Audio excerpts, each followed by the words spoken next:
President Trump and Congresswoman AOC trading jabs online after AOC called for his impeachment. Trump responding on social media, "Go ahead and try impeaching me. Make my day." So AOC doubling down, accusing the president of betraying the American people. And now The View's Joy Behar is chiming on that feud. Watch. My observation of him is he really doesn't really like strong women. Right. He likes dutiful, obedient women who compliment him, I find. Even back in the day when I used to do jokes about his hair, you know, but every male comedian did jokes about his hair, but he went after me in particular. She still remembers that. All right, joining us for the first time as a Fox News contributor, Brett Cooper. Congratulations, Brett. We're so happy to have you in the family. Thank you so much. I'm excited to be here. Well, we are excited for you and excited for all of us, actually. All right, what is your reaction to Joy Behar's comment, this tip about impeachment with AOC? Oh, gosh. Well, I just watched that and I was like, didn't Mark Cuban step into that trap like 6 months ago? Like, we already saw how that turned out. And I enjoyed her comments about the fact that Trump went after her specifically. And it's like, maybe it's not the fact that you're a woman, Joy, but it's just that you're Joy and he doesn't want to deal with you. Maybe it's less about you being a woman and just about who you are. But no, the accusation is completely ridiculous. Trump's entire administration is filled with strong, intelligent women. And I think when I hear comments like that, my mind actually doesn't go to the women that he employs, but it goes to Melania. I mean, it's so offensive to say that about her when you've seen the incredible work that she has done, the books that she's written, the languages that she speaks, and the fact that she actively pushes back against him on a daily basis, and they still have a great marriage. It's so offensive to say that about her, and it obviously shows that I don't think Joy knows very much about our president. Yeah, take a look at all the women that he has hired in prominent positions that aren't taking instruction from him. They're hired to do their job, and they're empowered to do it. You mentioned, you also mentioned Mark Cuban. Here's what he said on The View. Watch. Donald Trump, you never see him around strong, intelligent women, ever. It's just that simple. They're intimidating to him. He doesn't like to be challenged by them. And, you know, Nikki Haley will call him on his nonsense with reproductive rights and how he sees and treats and talks about women. I mean, he just can't have her around. It wouldn't work. I mean, it's ridiculous because the idea that he doesn't even surround himself with them in the first place is just completely baseless. So, Brett, you have a successful podcast out there, and a lot of folks love to listen to your work.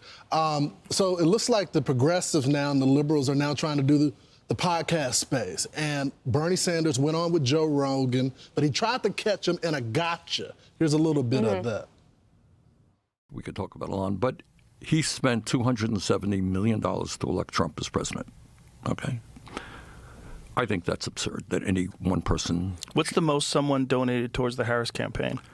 They spent a lot of money on Harris as well. They spent $1.5 billion just combined over the course of a couple of months. You got it. All right, let me talk about it. So Yeah, I'm not here just to say it's a that. Republican. That's my point here.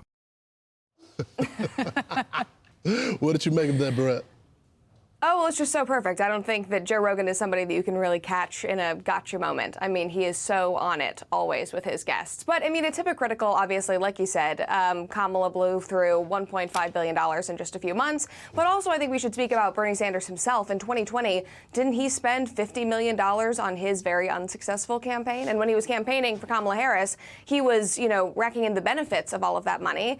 And all of the reports said that he refused to fly commercial. He wanted to only be on his private jets. And so obviously he had to benefit from all of those billionaires. And Brett, he's on the oligarchy tour, the tour that I can't get enough of. I follow them around. It's almost like I feel like I'm like a deadhead for the oligarchy tour. And he flies around all private for that. Exactly. No, it is completely hypocritical. But that is the nature of them, unfortunately. They try to be very, very principled, but you can usually catch them in saying the quiet part out loud. And do you feel as though we can finally say he's not running for president because he's 83 years old, right? Can we honestly say he's not running? I think he's probably out. If he does again, it's like, sir, go back to Vermont. Like, nip the mittens. Like, focus on that. Like, really.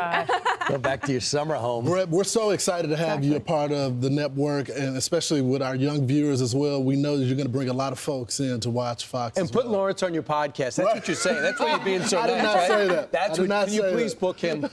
I know, Brett, tell the folks at home a little bit about yourself and how many viewers you have or listeners or watchers. Oh, gosh. Self-promotion is hard, but I am the host of The Brett Cooper Show on YouTube.